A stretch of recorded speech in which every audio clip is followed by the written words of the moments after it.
अस्सलाम वालेकुम। उम्मीद करती हूँ आप सब ठीक होंगे, अपने अपनी ज़िंदगी में खैर ऑफिस से होंगे। My name is Heera Ahmed but and you are listening me from the platform of Learners Academy by Piya Baloch. मैं आप लोगों को पढ़ाऊँगी history and system of psychology, course code 502, lesson 35 new Freudians. इस लेक्चर में भी हम फर्दर प्रीवियस लेक्चर के फॉलो करेंगे। कैरन हॉर्नी को ही हम फर्दर उसकी ही देखेंगे, उसका कंट्रीब्यूशन देखेंगे कि उसका कंट्रीब्यूशन क्या है साइकोलॉजी की फील्ड में। फर्दर कैरन हॉर्नी ने लिस्ट प्रोवाइड की थी 10 न्यूरोटिक नीड्स की जो किसी भी इंसान को चाहिए होती हैं। अब वो नीड्स क्या थी? नीड ऑफ अप्रूवल थी कि हर इंसान को इम्प्रूवमेंट की नीड ज़रूरत होती है कि उसको इम्प्रूव किया जाए, उसको दुनिया में माना जाए, उसके काम को इम्प्रूव किया जाए, उसका एक नाम हो। नीड ऑफ डोमिनेशंस की, कॉन्फाइन लाइफ की, इंडिपेंडेंस की, परफेक्शन की, पावर की, एक्सप्लोटिंग अदर्स की, प्रेस्टीज की, एम्बिशंस की, एडमायरेशन की। अब इसने फर्दर हॉर्नी ने कहा कि ये जितनी भी हमारी नीड्स हैं ये हमारे न्यूरोटिक ट्रेंड्स की तरफ हमें लीड कर रही होती हैं। अब उसने फर्दर कहा कि जो न्यूरोटिक ट्रेंड्स होते हैं वो अपीयर होते हैं फर्दर 3 काइंड्स को जो सोशल डीलिंग करते हुए हमें नज़र आते हैं। फर्स्ट उसने कहा movement towards, second movement away, third movement against. First में उसने कहा कि मूवमेंट टूवर्ड्स में क्या होता है कि जब बच्चा छोटा होता है वो उसको फीलिंग्स आते हैं एंग्जाइटी की या हेल्पलेसनेस की, तो वो क्या करता है, मूव ऑन कर जाता है दूसरे लोगों की तरफ जिनसे उसको उम्मीद होती है कि क्या पता ये मुझे हेल्प कर दें या मुझे एक्सेप्ट कर लें जैसा मैं हूँ। अब इसमें किसी भी इंसान को क्या चाहिए होता है कि उसको पसंद किया जाए, उसको अपने साथ इंगेज रखा जाए, उसको इम्पोर्टेंस दी जाए और उसको अप्रिशिएट किया जाए। ऐसे लोग बहुत जल्दी किसी के साथ भी प्यार में बहुत जल्दी उनको किसी के साथ भी प्यार हो जाता है। बेशक उनको पता हो कि ये रियल नहीं है, ये आर्टिफिशियल है, लेकिन उनकी किसी भी इंसान के साथ बहुत स्ट्रॉन्ग अटैचमेंट हो जाती हैं। वो इस हद तक चले जाते हैं, वो अपना जो रिलेशन आर्टिफिशियल, उनको पता होता है कि एक आर्टिफिशियल रिलेशन है, ये लॉन्ग आफ्टर नहीं रहेगा रिलेशन, लेकिन वो इसमें इतने ज़्यादा इन्वॉल्व हो जाते हैं कि एट द एंड क्या होता है कि जो फ्रंट पर्सन होता है वो उनको छोड़ के चला जाता है, वो उनको इस रिलेशनशिप को वो तोड़ के वो उससे दूर हो जाता है। सेकंड है मूवमेंट अवे। अब इसमें क्या होता है कि कोई भी इंसान सोशल बिहेवियर्स के साथ अपनी स्टाइल, अपने पर्सनैलिटी स्टाइल्स को फिल करने की कोशिश करता है, लेकिन उसको ये भी पता होता है कि अगर वो किसी के साथ इन्वॉल्व नहीं होगा तो उसको किसी भी तरह का दुख नहीं होगा।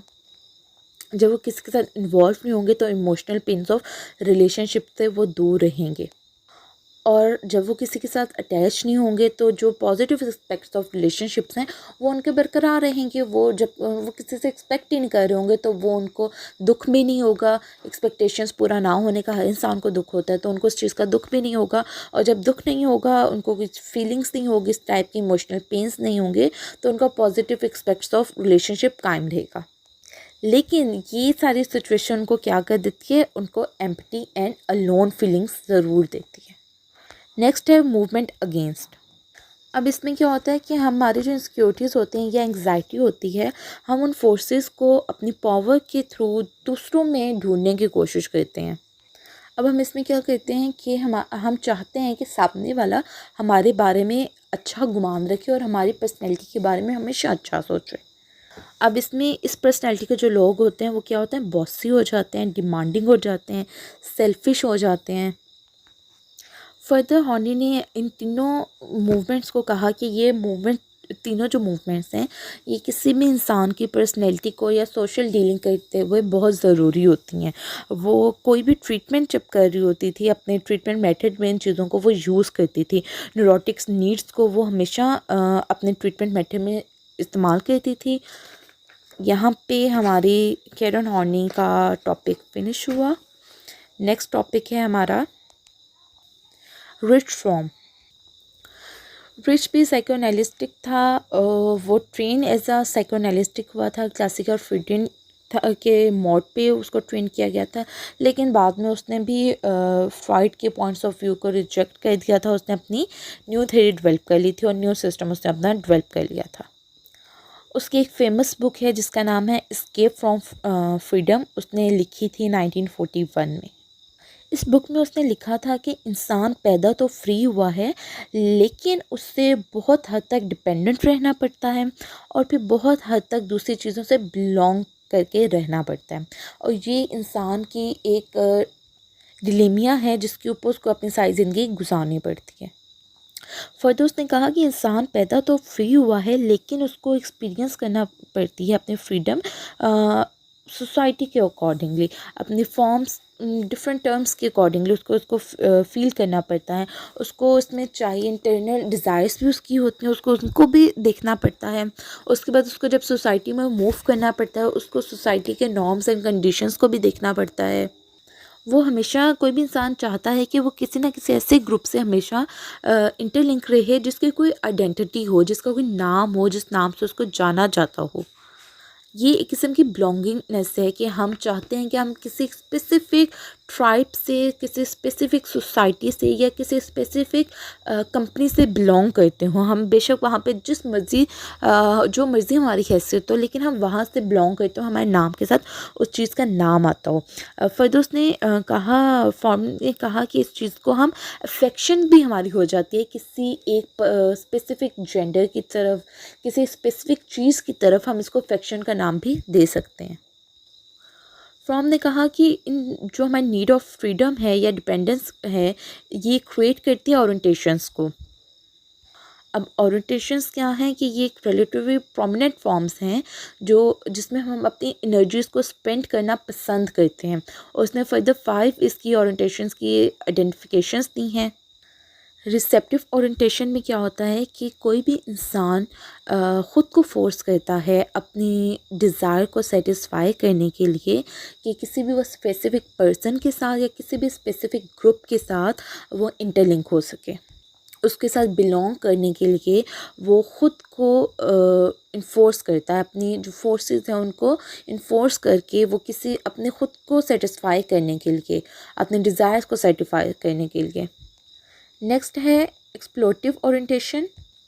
अब इसमें क्या होता है, इसमें एग्रेशन ज़्यादा होती है और using others for own purpose. हम इसमें दूसरों को यूज़ करते हैं अपने पर्पसेस के लिए।